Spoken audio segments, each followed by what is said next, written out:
Paskasute Osengushul Hwan Hyong Habnida, which is a mouthful, and it is welcome to the podcast in Korean.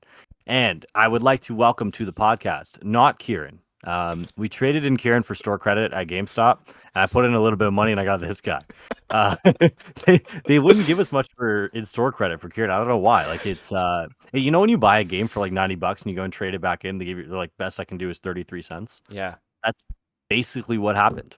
But I brought on this week, and you know what? We should, before I introduce you, I'm just gonna give an ode to Ciaran because I know he's very upset he couldn't be here, and I'm upset he couldn't be here as well. It'd be sick to have all three of us, but Ciaran's house kind of got murked. You will see a video shortly of this boy, like, I don't know, solid 4 or 5 inches underwater. We had a lot of rain in Toronto today, and there's a lot of flooding as a result. And I'll play that video in a second, just after I introduce our special guest, Rowan Stavenow. Welcome to the podcast, Mr. Rowan. Hello. I know you kind of had your own podcast in the past. You're a very seasoned vet. And with that comes a very advanced skill set. I know you're very advanced at podcasting. And Yes. with that also comes ski goggles. Nice goggles, bud. Thank you. Step one to being a good podcaster is have drip. And I see you have embodied that very well on your podcast, and I felt the need to attempt to match you today, although your pink cowboy hat is looking fantastic, I have to say.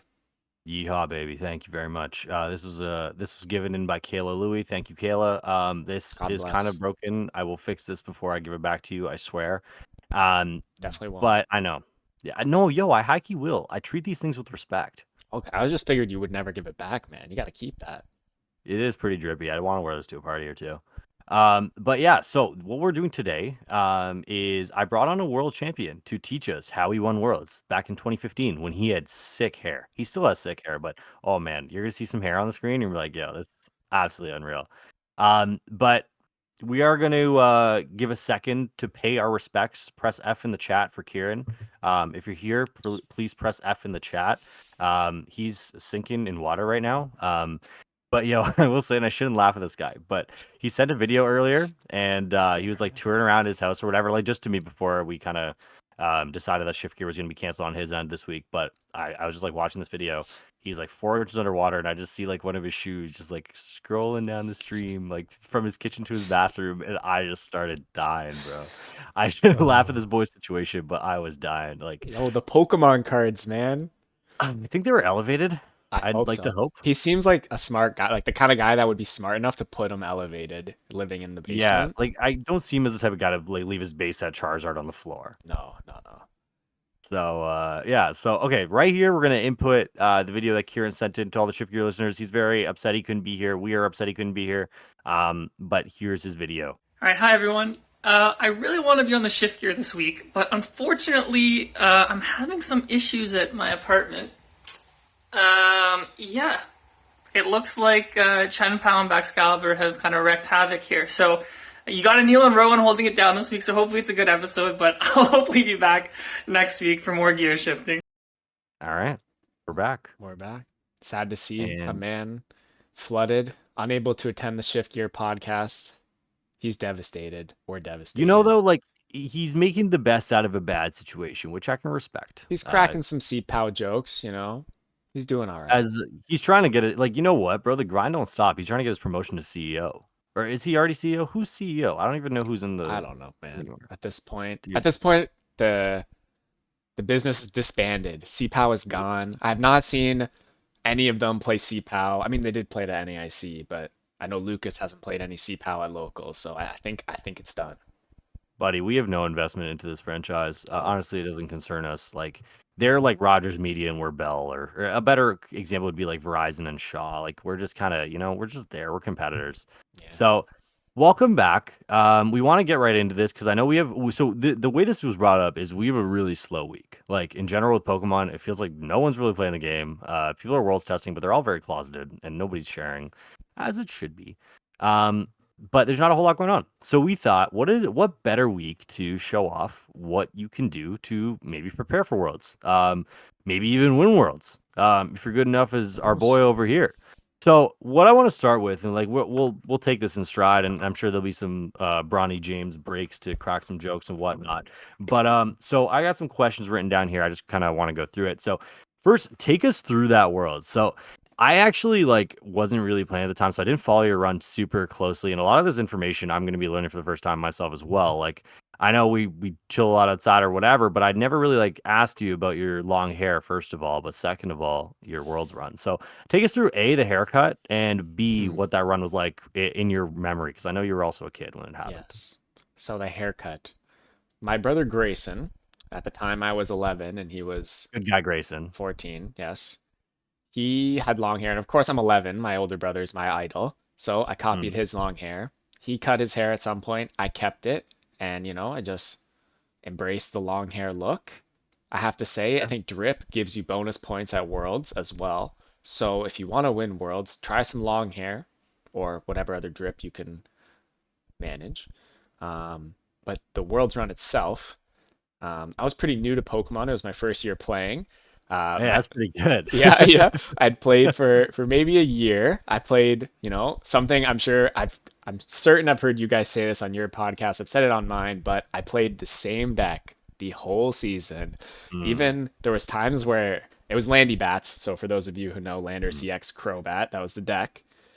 And at times it was terrible. I was hard countered by Seismitoad decks by the other juniors in my local area, but I kept on it and I brought it to Worlds and it obviously paid off.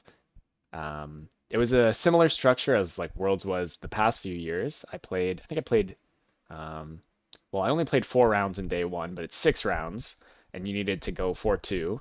But I went 4-0, so I got dropped from the tournament, and then made day two. And then day two, I went 5-0 and ID'd twice to make top eight, which we also played on that day. None of my games, like as I remember, were very difficult. They might have been close, but my 12-year-old brain was just convinced I was smoking everybody. So I that's believe it. that's the way I remember it. I hit Dawn Fan in top eight. Bro didn't know what hit him. He put down Mr. Mime trying to protect his Phanpys, Hmm. but I had Silent Labs in my deck, which I teched for Manaphy, and I bopped his Phanpys, and he was not ready for the sauce. Pretty good. Pretty good. I hit local Canadian legend Jackson Davies in top four, What a guy. who was playing Seismitoad, Yeah. and brother Ultra Balled his whole hand away for a Shaman EX. Put it down, and I said, "Oh, I have a Silent Lab in Mm-mm. play, good sir. You will draw 0 cards and pass." And Bad and, boy. and then I donked him. So that's how I overcame Seismitoad. That was pretty nice. Was it Shoutouts. best of one? It was best of three, right? Yeah, best of three. I did that, and then I donked him in a different game. Oh, nice. Okay, hmm great. hmm Yeah, I love it. And then in finals, my opponent pretty much dead drew twice. Mm. So, pretty smooth sailing through the top cut bracket. At which point, a strange Japanese man came up and handed me a Pikachu. Hold on, I can grab the Pikachu. Yeah, please do. Yes. He handed me Practice like right beside bro is crazy. this Charizard Pikachu, Okay. which looks dope. It was kind of weird, but it's dope. To give And that to like an 11-year-old boy is very interesting, but yeah, carry on. right. In hindsight, an interesting decision. Hmm. Um, and that was the world's run. Questions? Pretty good, dude. That's Thank you. pretty good. Thank you. I would attend the Rowan Stavenow masterclass of Landy Bats. Oh We've yeah. said it a lot on this podcast, and I know we're like you and I are very unserious people generally. And like your first reaction when I said like, "Hey, do you want to come on the Shift Your podcast?" You're like, "Yo, this is gonna be so unserious," and that is absolutely factual. Um, we founded our podcast on the basis of we're just a bunch of bros in a bar, so that's kind of the vibe we get here. But in all seriousness, um, we've said a lot on this podcast that like one tricking is really, really beneficial. You kind of get to a point where you're not really thinking about what you're doing. Like you're just so like in tune with how good your deck is and what it does that you don't really need to think. And I think my first question would be like, how much do you attribute your world championship to like just understanding your deck at a very high level? And you said yourself, like, hey, I wasn't even really thinking about how close these games were. Like, you just felt you were bashing everybody because you probably just knew everything so well inside and out. So, how much do you attribute to kind of like just one tricking that year? Everything. Yeah. Everything. Yes. Especially when I was younger, other players had the edge of, playing for longer. But I got the edge of playing my deck longer than they played theirs, right? I watched every YouTube video I could find. I watched Andrew Mahone play Landy Bats at, I don't know, whatever regional it was. I don't remember anymore. I played probably hundreds of games against my brother and my dad. Anyone who would play against me, I'd play against myself. The volume of games that I played on Landy Bats, that's absolutely why Mm. I was able to win worlds, especially my first year. Yeah, that's awesome, dude. Like that's I didn't know that was your first year. That's pretty crazy. Phantom Damn, man. Forces was the first pack of Pokemon cards I opened. What was your first pack of Pokemon cards? Do you remember? Oh, you're gonna call me Unk if I say this, dude. I'm not even gonna know the set, man. You probably will. My first pack of Pokemon cards was EX Delta Species. Do Did you know the that set? have? No, I don't. What Pokemon was in that set? What was like the big hit? Um, there was only three EXs. It was the Evolution EXs, Flareon, Jolteon, Vaporeon, and then it had all like the Delta species Pokemon. So like the one really good one that came out of that was Gardevoir. Mhm. Gardevoir was really, really good. The Hollow. That It card's also had Metagross. well, Gardevoir's always good, eh? Just every guard can't be a Dude, bad Gardevoir card.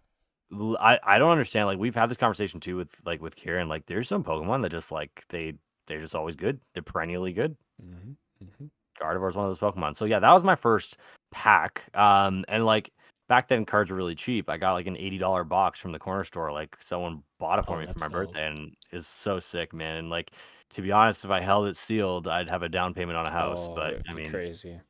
the amount of like legendary treasures and like sets like that I've ripped off Evolutions.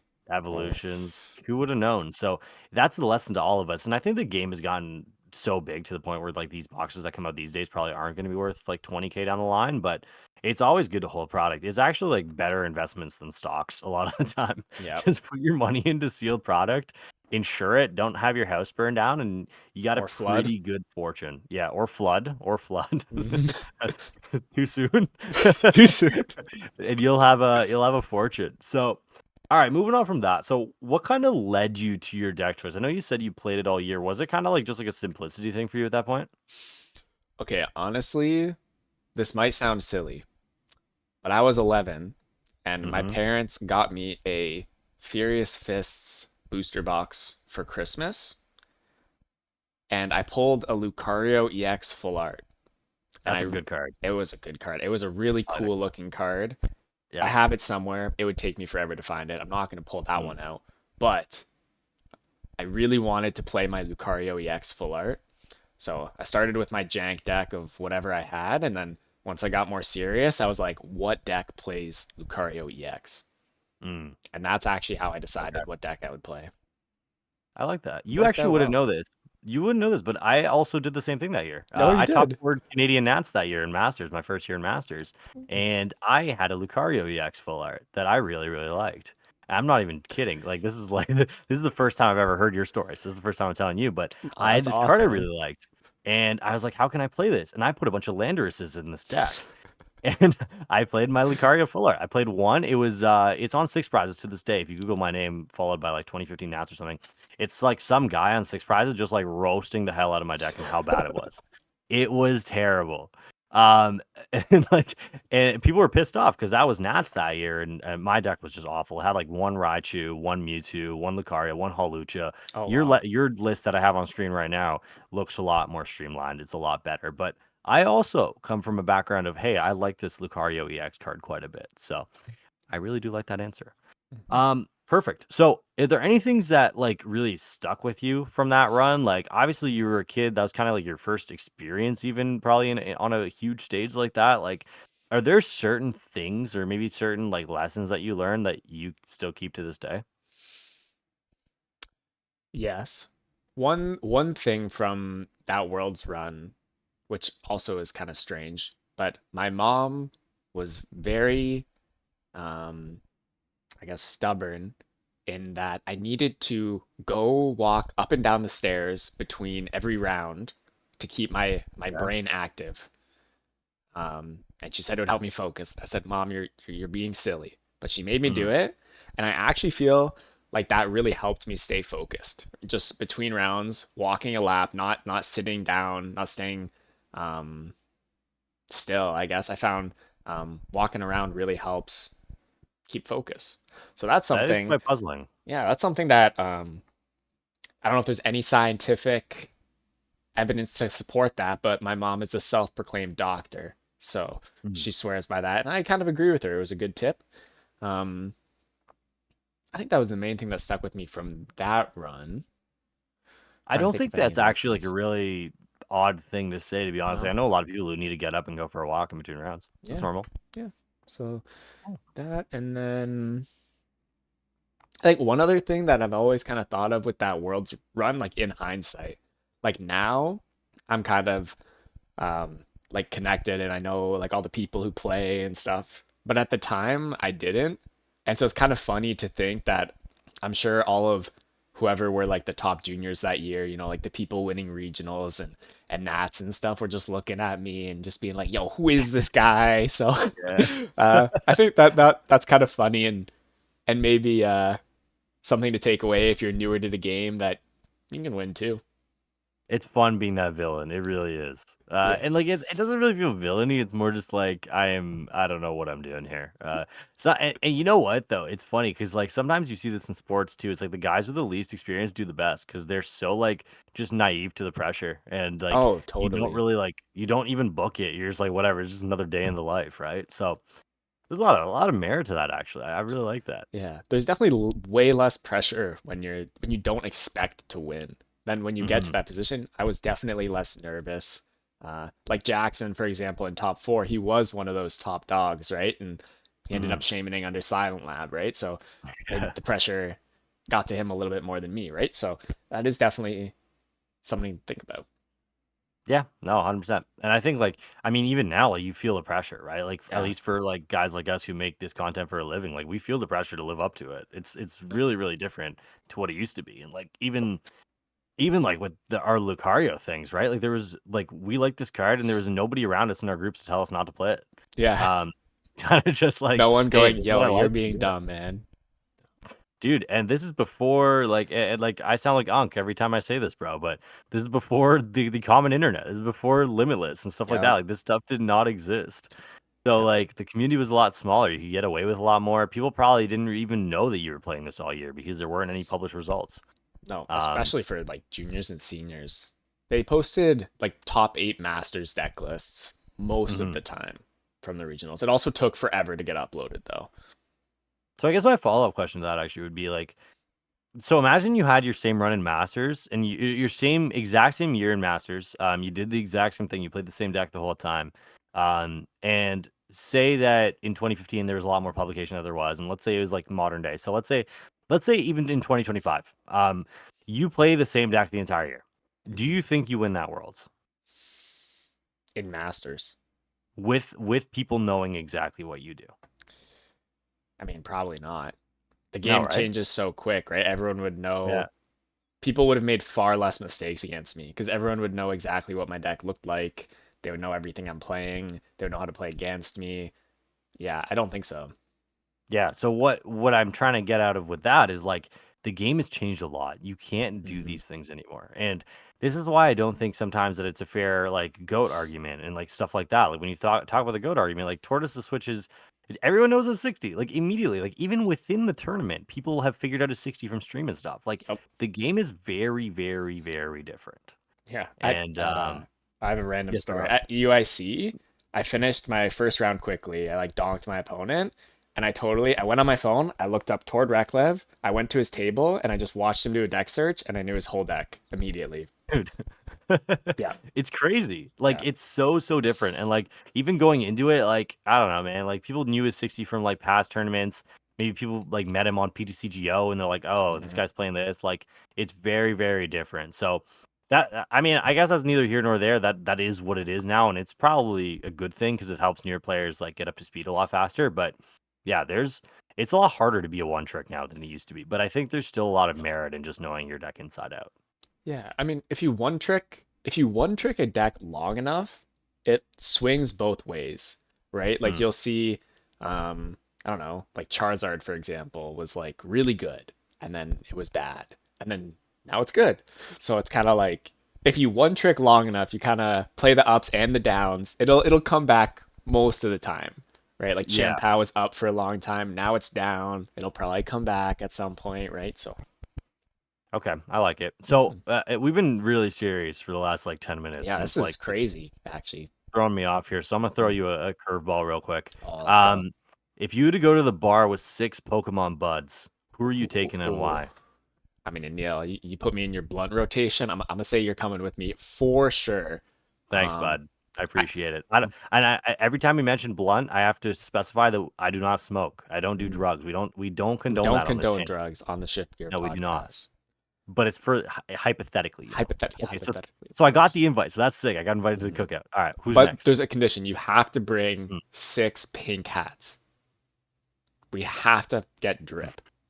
You're testing me here. I got some good stuff. Or Like just, even you know what? 6 different hats. They don't all have to be like pink. literally within Oh, like arm's distance. I have a Tonka hat and a Happy New Year hat. That you never know when an brilliant. emergency is going to occur. You got to stay strapped up. Brilliant. Okay, okay. I'm gonna bring my brother Grayson. Oh, He's a good guy, G. Grace. Good vibes. Good vibes. You Hmm. know what? Yep. I'm gonna go Michael Long. I like that. Actually, very nice guy. Fun to be at a Mhm. bar with, I would imagine. I've never been to a bar with him. That I've puts us heard at of people going 4. to the bar with him. I heard he's sick at the bar. Oh, yeah, I heard he goes crazy. Oh, buddy, I like it. All right, you got 3 more. Who else am I taking with me? This is a hard question. I know. I know. The hardest questions are not Pokemon related. You know what? I'm gonna go Simon Luong. I don't know Good one. Simon very well, but I just imagine it would be a good time with Simon. You know, guy's always laughing, griefing. Yep, confirmed good time. I've been to a few bars with Simon. It's a confirmed a good time. He is always griefing, like 24/7. I'm gonna bring my Let's bow. get an American. You have to take an American Oh, for I the next have one. to take an American. Yeah, Oh, you have to let take me an think of a American. recruit. Mm. It's a lot of good ones. Oh, you know what? Hold on. I got a different one, not an American. Andre Okay. Zorat. He's Italian. I Don't actually know don't know who him that very is. well out either. I've played against him 3 times. He Okay. always wears like some crazy shirt, and just great guy. Seems like he would I be a respect it. vibe. Okay. And for my American, you know what? I'm gonna go Jake Gearhart. I Bring him to like the it. bar. Let's do it. Yeah, yeah, yeah, yeah, yeah. Let's see, See you what know. he's made of, eh? Yeah, see Yeah, what he's I've made got of. like a big list of guys like I want to go to the bar with, and like up there for me, my number one is Alessandro Cremascoli, I Caterpie. Oh, that guy's got some Um, drip, you he's know. got some drip, bro. Like if you were single and going to the bar and you needed a wingman, that's your guy, man. Holy. Absolutely. This guy is like, I look at like Turo's scenario, like I look at the card, he's like all dripped out in the lab coat, he's got the nice beard. I'm like, yo, it's Alessandro, bro. Alessandro's a friend of the pod, by extension. I had a really good meeting with him at LAIC. So, and then he went off and went crazy this year, and he gained all this fame. Not that he wasn't famous before, as he's had like a cajillion Worlds invites, but that would be my choice. I think of my like outside North America choice. Seems like a And good I need choice. to think farther about like my inside one, but there's a lot of people I'd Hmm. like to go to the bar with. A lot of the shift gear like passerbys that comment every week. I'll go to the bar with all of you. I'll go to the bar with anybody. I We'll just have definitely a good time. would love. I'll think about this more. This was an interesting question. I was Thank unprepared you. for Yeah. this. You know, you threw a real curveball there. Hmm. Um, I'm sure I'm missing some bangers. That's what I do best, bro. I bring people on and I throw absolute curveballs at them. So let's go back to Amazing. seriousness for a second because I know that's what people actually want to hear. I know. I'm sorry. Okay, all Okay. right, fine, fine, fine. So how do you prepare for Worlds now? So I think that's like Mhm. probably the point of most interest for people watching this video. What do you kind of do going into Worlds? Is there something different that you do compared to regionals? Like obviously this is a blind format, so it's a little bit different, but any tips and tricks for people out there? Yeah, yeah. So some things are the same, like for worlds and for regionals, some things are different. So I'm gonna mostly focus on the differences and how you should prepare. The first thing to consider is that all the players you're playing against are gonna be the best players of the game, right? You're not Hmm. gonna play against a Palafin deck round 1 or something like that. You're not gonna play against some jank. Also, what this means is that some decks, their meta percentage is going to be warped.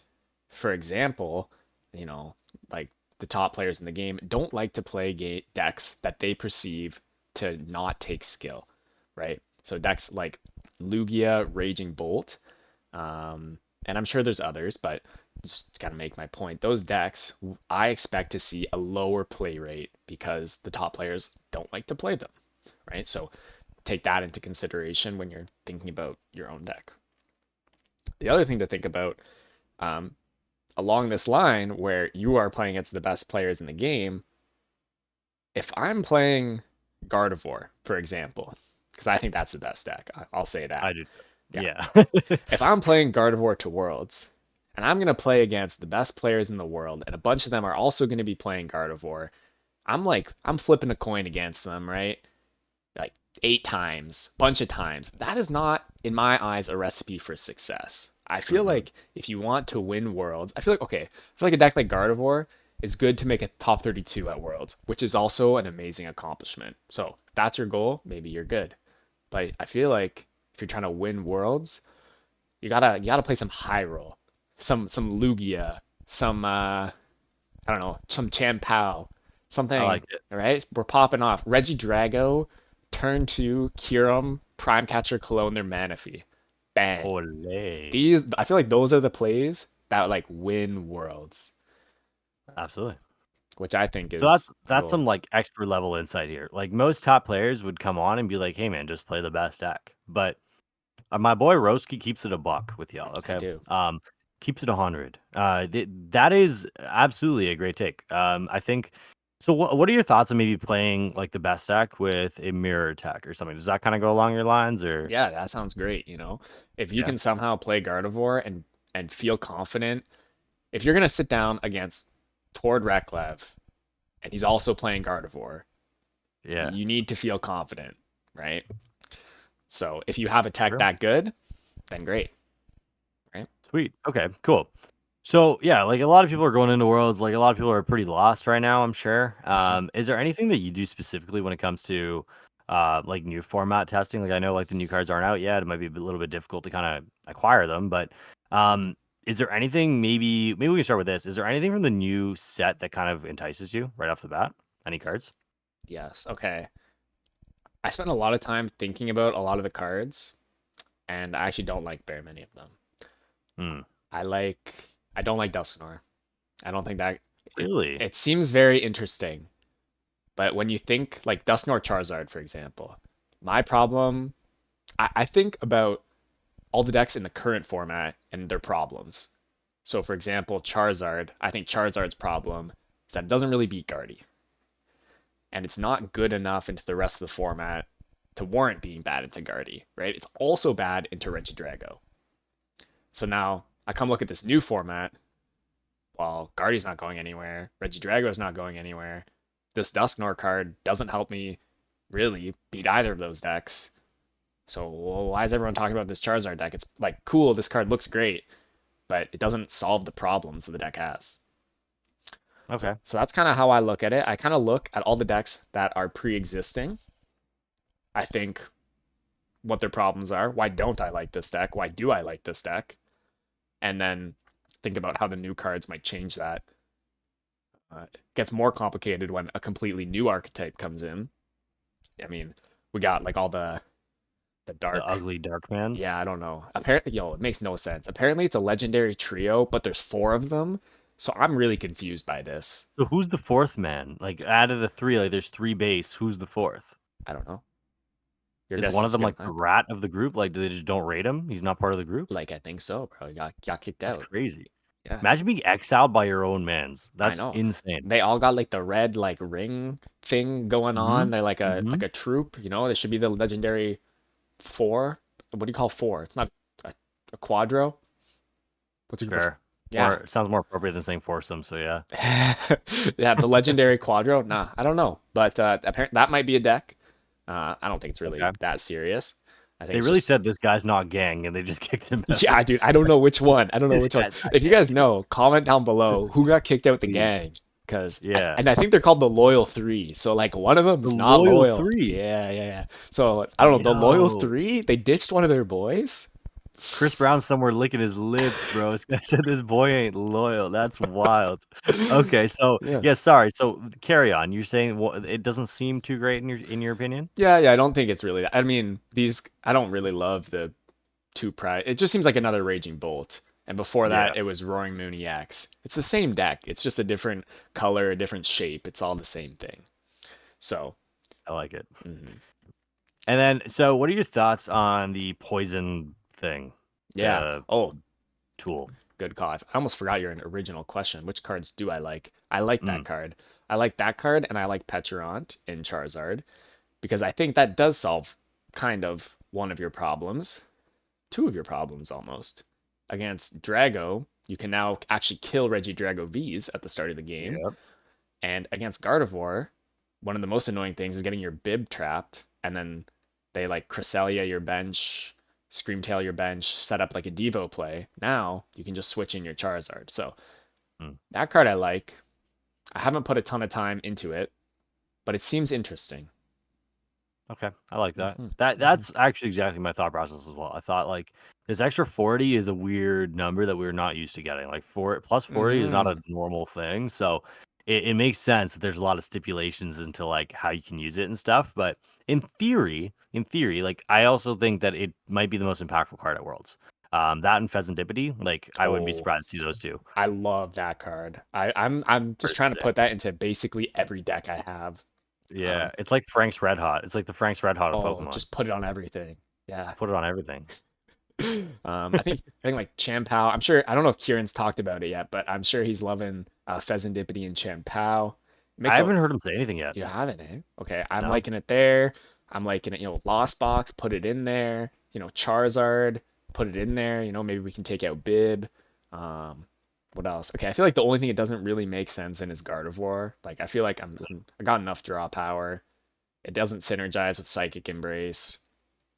You're kind of trolling if you played in Gardevoir, I think. I think so. I think so. Yeah. Also, like it's a small guy and it's two prizes. Mm. Gardevoir's a big guy. It's hard to knock that out. So, Yo, um, Gardevoir's built, fam. Yo, if your opponent's not playing dark Pokemon, good luck, bro. Good luck. Holy. Have fun. Hmm. Yeah. Okay, makes sense. Yeah, I think most people agree with that. I think most people think that Pheasantipity is probably going to be the most impactful card of the set. Let us know down below. What do you think the most impactful card of the set will be at Worlds? Because honestly, we don't know either. It's a great question. Um, yeah, it's a very good question. So hopping right back into kind of your 2015 Worlds, but you can kind of apply this going forward as well. So Hmm. what do you think you need to have as a player in order to win Worlds? And like, I don't mean like physically, I mean like more mentality wise. Okay. Okay. I like this question. One, you have to believe you can win, obviously. If you if you're saying, all right, I'm gonna top 32 this Worlds, or oh, I hope I day two this Worlds, that's okay. There's nothing wrong with that and having different goals.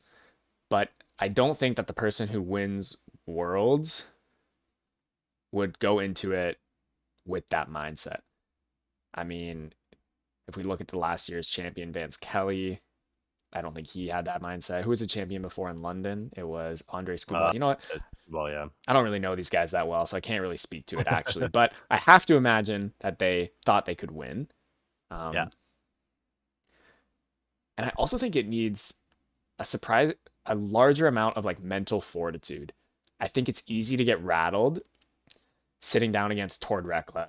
Even I get a bit rattled, It's like, holy crap, like Mhm. this is the best player in the game right now.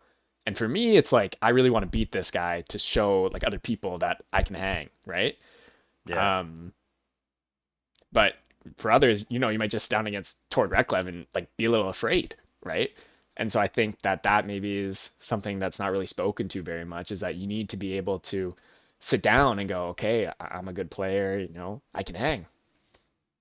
I actually think there's a lot of stock, and I've never actually talked about this on pod before, but I think there's a lot of stock in being a named player just Hmm. for the fear factor. Hmm. Like I mean, I'm sure you can attest to it. And like the way I kind of like learned it as well is like after we started doing this podcast, like people would recognize me a bit more, and I noticed my opponents like making more mistakes if they knew me, and like And I'm just me. Like I haven't done anything crazy. Like you're a world champion. Like Estrada's a world champion. All these people that have like in the Canadian verse that are done so well. Like you guys go to League Cups. I'm sure it's even more, right? Like Yep.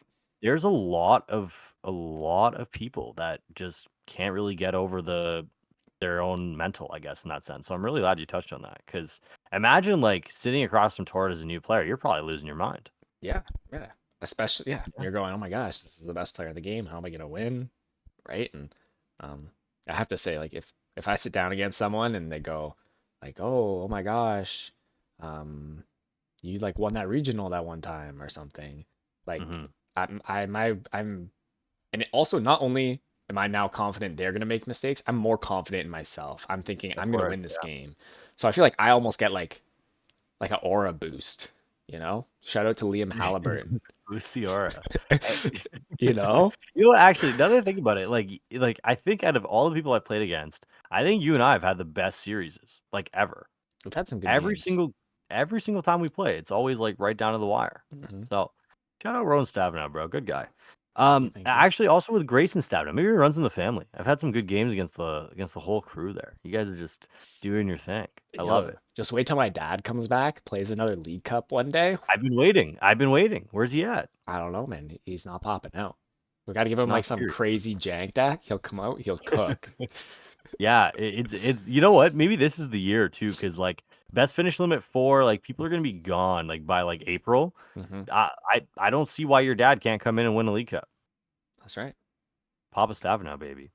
So yeah, basically what I was trying to get out of this, like for the listeners' perspective, and also for like anybody else who's even seasoned of the game, is like mentality is I think at the forefront of what it takes to do well at Worlds. I think Worlds is the one place where good players play against good players and don't get intimidated, and everyone's kind of on an even playing field, so to speak. Hmm. So mentality is obviously a huge thing.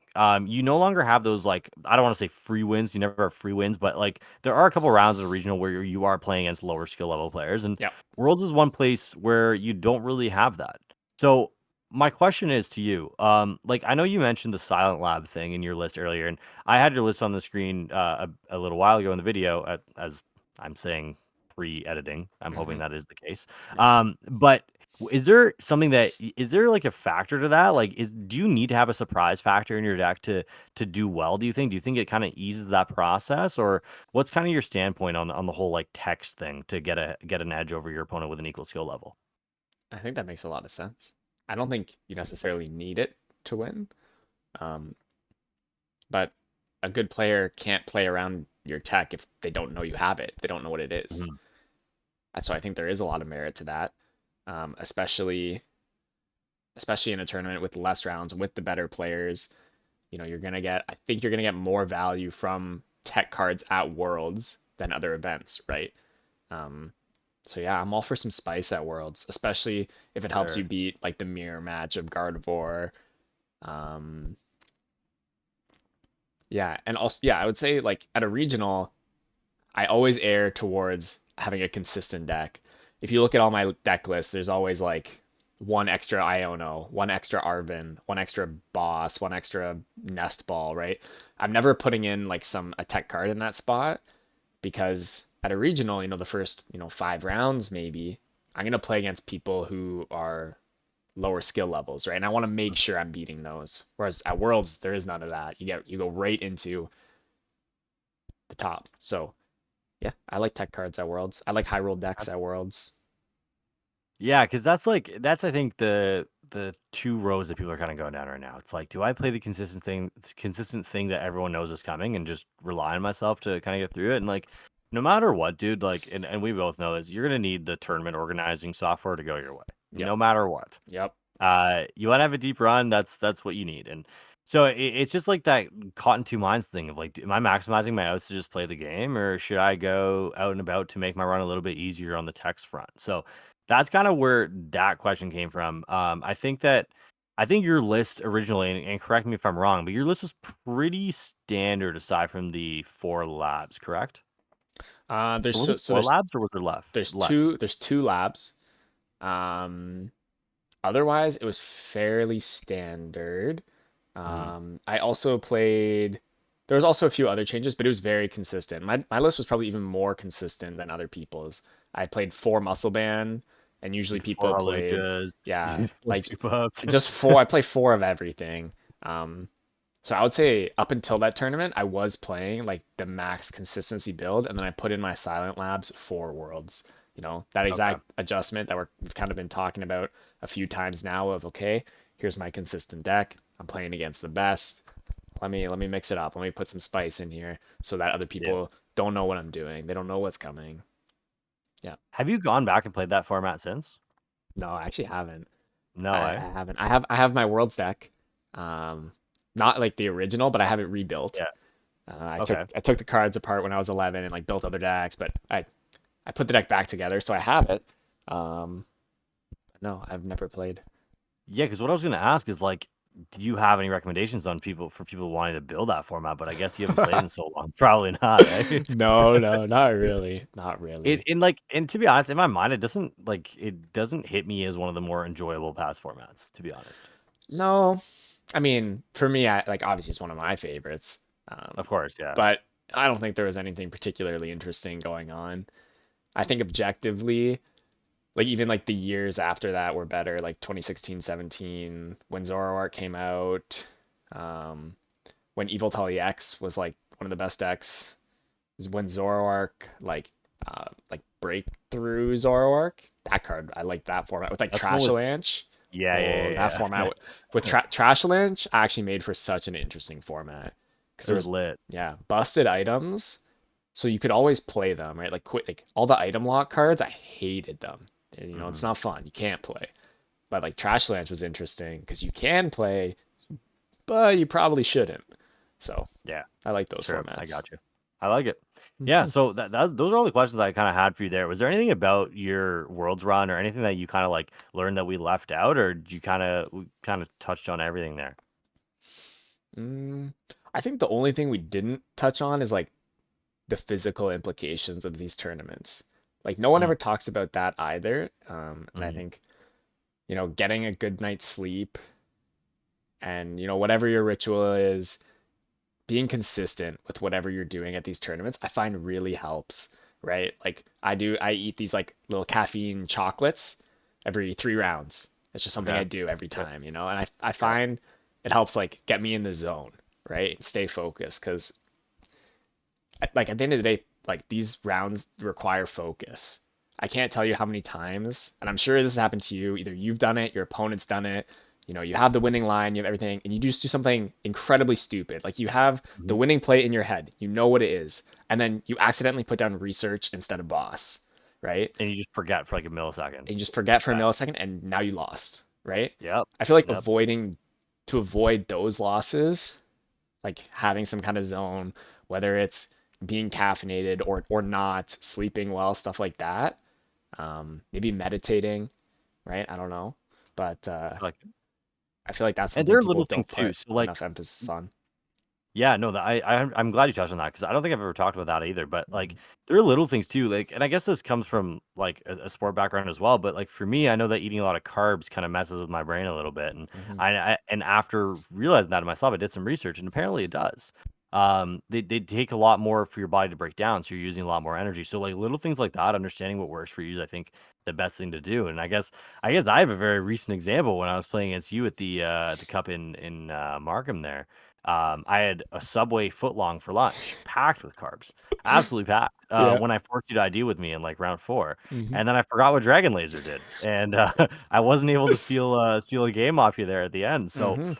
I mean, like little things, right? Like little things, having those hard lessons, learning about them, I think is really really important. And some people don't take care of their bodies. Like I've gone on trips with some people to these regionals and stuff, and these guys aren't eating, like they're not sleeping. I'm like, Mhm. how do you expect to do well, man? Yeah. It's No important. way. It is. Yeah. And I So, think like, and yeah, sorry, go ahead. I had one more separate topic I wanted to talk about too. Were you still going on this one? I was gonna say don't go to the bar and get hammered at 3 a.m., but or do Oh, if you want. Like Ronan yeah. and I probably would, but don't be like us. Well, I'll be 20, so there will be no underage drinking going on. We don't Forgot you're condone that 20. on the Shift Gear Oh, that's podcast. crazy. Hmm. No, we don't. No, absolutely not. But the other thing I was going to talk about, which our viewers might care about, is time implications at Worlds. because that is also a real thing with this new format. Absolutely. Prize checking. That's one. I don't know. A lot of people, it seems like Pokemon's maybe actually listening to the Twitter yap based on the changes to the Yeah. season. So, I feel like people were yapping a lot at NAIC about prize checking and how long it takes. So I would say another underrated thing is to actually practice prize checking. I don't know. Do you do this, Aneil? Do you practice prize checking? I'll be honest, I do You not. definitely do not, bro. There's I do no way not. I you don't do. care. I Yeah, don't okay. care. Like, But at Worlds, especially if you're playing a slow deck like Guardy or Lost Box, yeah, practice your prize checking. If it's yeah. taking you 2.5 minutes to prize check, A, at Worlds, your opponents are probably gonna cut you off. Like I will be cutting people off at Worlds. 90 Oh yeah. seconds, and I'm like, I'm like an yo, angry bartender at Worlds. Like, all right, bud, no yeah, more beer. Here's a you're water. you're Get on cut with it. Let's off. go. Yeah, you're done. Exactly. So, um, yeah, I think That's a that's good one point. more That's a thing I good point. wanted to And like, mention. there's different strategies with it too. Like some people check right off the hop. So like the reason why I don't practice prize checking one swoop is I actually check my prizes over several swoops. So there are Okay. cards that I know that I don't need to check on the first search. Yeah. And anyone who's played against me, you'll know like my first search is normally maybe under a minute, and then my next search, you probably won't notice this, but my next search would be like 30 seconds, maybe 40 seconds. So that's when Hmm. I'm checking for the other card. So I kind of break it up. Interesting. It's something I kind of learned through the years, just because like I wasn't at first like even when you won Worlds, like prize checking was not a massive thing as it is now. No, Um, I don't even it think was I it was was like doing it. more of a luxury. Hmm. And so over time, like I was just kind of like, all right, maybe I can just break this up into searches. So that's kind of how I go about it. There's different ways to do it. Like some people like to color code their things to make it faster. Like I'm a big proponent of like using random gold cards and four ofs Yep. to like just make it easier. But then there's people like Ciaran who use like 12 different kinds of basic energies, and it just gives me a lot of diseases. So Yeah. No, I don't. I wouldn't do that. Would not recommend. different strats for different folks, but yeah, there Yeah. are going to be time implications, absolutely, and I'm glad you brought that up. Like, is there anything that goes into your deck choice, for this world specifically, that tells you, hey, I either need to play so slow that I'm playing one game, or so fast that I'm able to play three? Is there any consideration to that? Yes, but not a lot of consideration.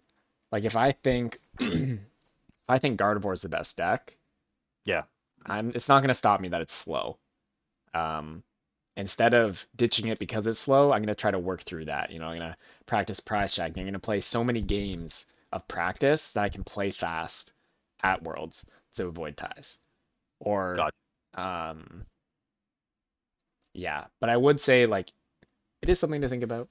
Um, if I'm like between two decks and I'm like, oh, these are equally good, I'll probably pick the one that's faster.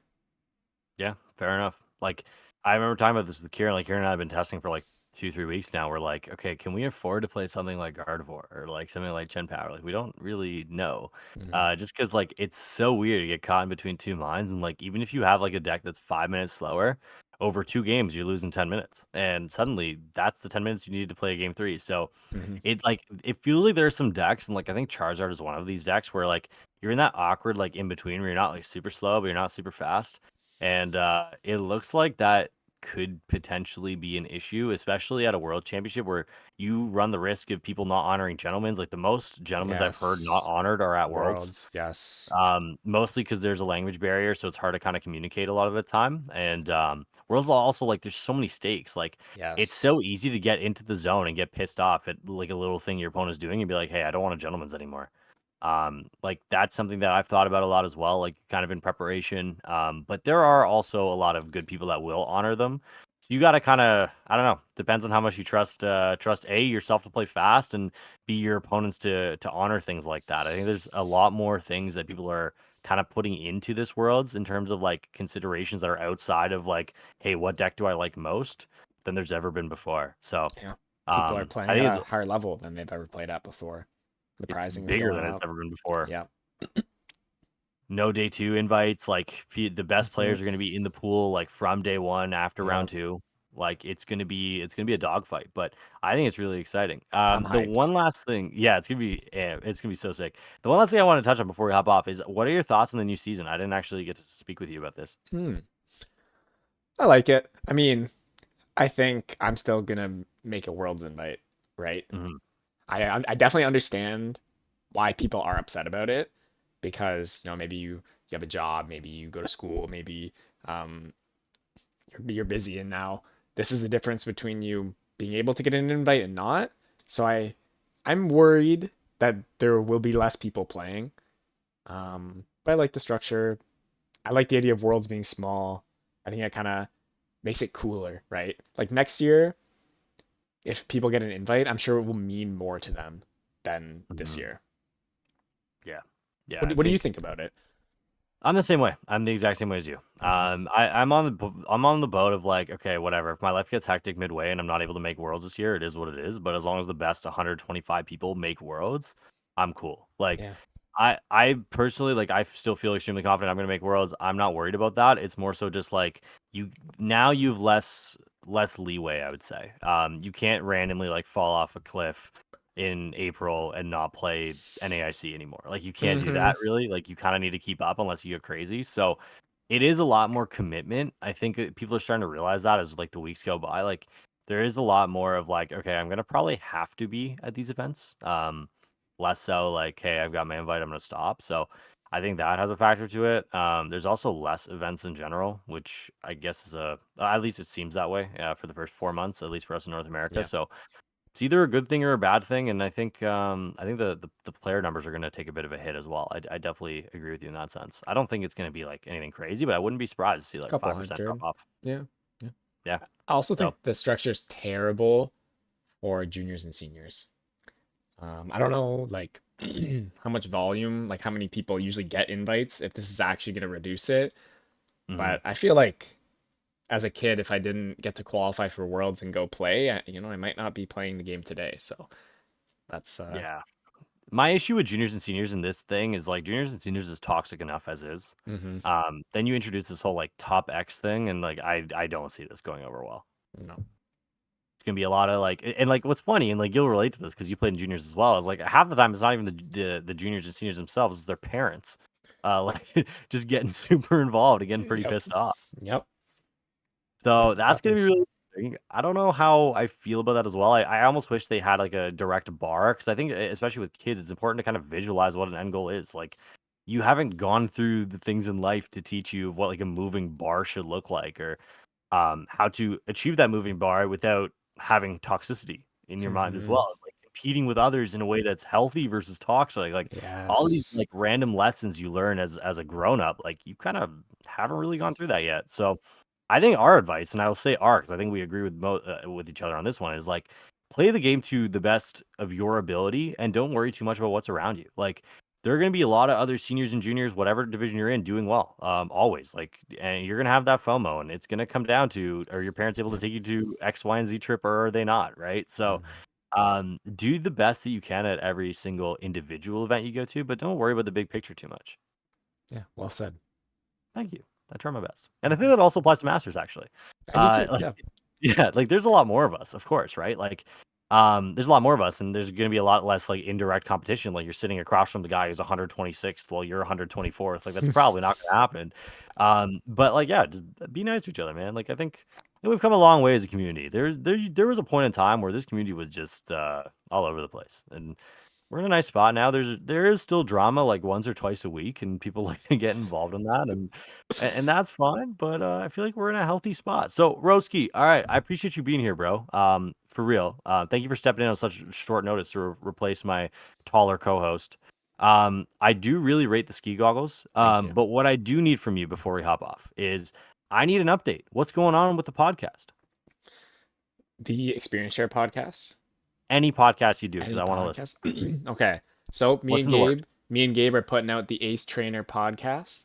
I'm not Okay, sure when our next episode is going to be. I'm about to go on vacation actually. I'm about to go up to the where are you going? cottage. I'm going out east to Charleston Lake. We're renting a cottage Oh, out there. My grandparents live out that way. It'd be nice to see okay. them.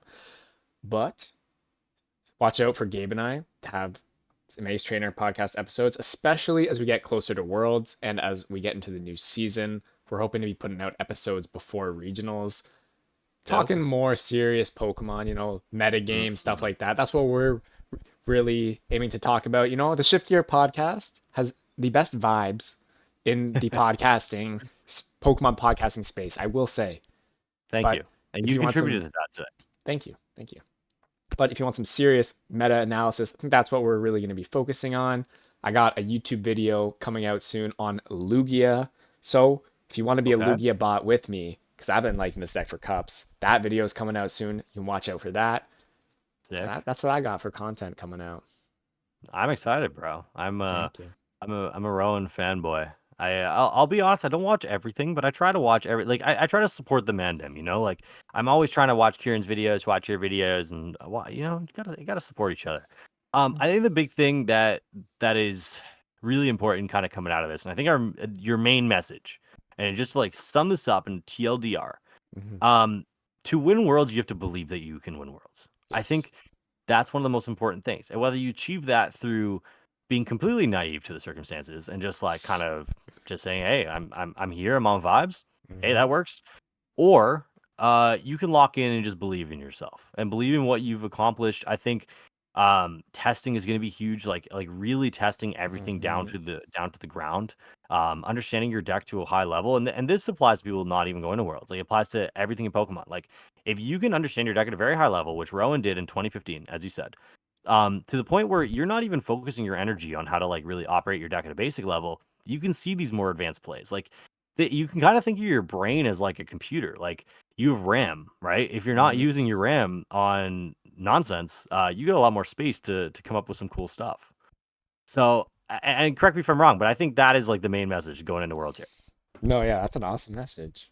Yeah. Well said So again, man. You're on fire. Holy crap. thanks, bro. Thanks, bro. I try my best. So we're gonna wrap her up here. Yeah. Is there anything you want to shout out? Obviously you shouted out your content. Maybe tell us where to find you on Twitter, XYZ. Maybe your Instagram if you're feeling like your beach pod's on point, which it is. I've seen it. You dress like a GTA character at every regional. I do, I do. No, I mean my Twitter, at Rowan_Stavenow. I post some funny stuff on there. I post some Pokemon deck lists on there. That's about it. I'm on Metafy for coaching. So if you are looking to get serious for Worlds, talk specific deck lists, metagame with me, you can reach me on there. Or you can DM me on Twitter as well. Other than that, I think He's that's all I very got to available. say. I Very am very available. available. Slide into the DMs. I'll say Hey, what's you up. know what? That's awesome. I love that. Bear available is this guy. Yo, is your house Bear flooded? available. Nah, no flooding. Yo, our basement actually flooded like 12 years ago. So we got it locked up, you know. This boy sealed every We were single egg ready. entrance. This Hmm. boy was ready, bro. I rate it. All right, bro. Well, thanks so much for coming on. All of you who've watched this far, thank you so much. I'm actually curious to see if Ciaran watches this. So, Ciaran, if you're watching this, comment down below. I actually don't know what I would do if I wasn't on the shift gear one week if I would watch it or Oh, not. Like, I feel like I definitely. would. He's so watching it. Yeah, I Yes. feel like I would, but like at the same time, like shift gear's ass. I don't know why anyone listens to this. Yo. I always say that. It's it's one of those things like where you just push yourself down so many times that you like eventually bring yourself back up. It's one of those. And I've always said the shift gear is ass, but I really don't believe it. I think I like the shift gear. But anyways, Ciaran, if you're here, bro, give us a comment down below. Let the people know how you feel about missing Oh, the shift gear episode. We played your 22-second video at first. let me know We how I really did, wanted. Kieran. Your Yeah, shorter, wider replacement. the point times or sorry, the times 0.8 y and the times 1.2x. That's what they Hmm. taught us in math class. That's Hmm. what Rowan is. Awesome. You know what we'll do at one regionals, we're gonna do a side by side, and I'm gonna put like the x and y coordinates on both of you, and we're gonna run some calculations. I think it'd be Yeah, I dope. feel like I'm way shorter than 1.2x, to be honest. Kieran's tall, man. I'm not even six Here's a big feet. dude. He's like 6'4". I don't know, bro. He looks tall. I Is he look up six at him. four? I don't know, man. He's tall. I don't think he's 6'4", He's but not yeah, 6'4"? he's tall. Okay. He's tall. We're gonna run some calculations. You know Hmm. what? In the comments, or in the description, I'll put some calculations in there. Check it out. Everyone stay safe. Don't get flooded. I know most of y'all don't live here, but don't get flooded no matter where you live because the hurricane went through everywhere. Hmm. Be safe. We will see you next week. And thanks again, Rowan, for being here. All right, everyone. We'll see you next week. Peace.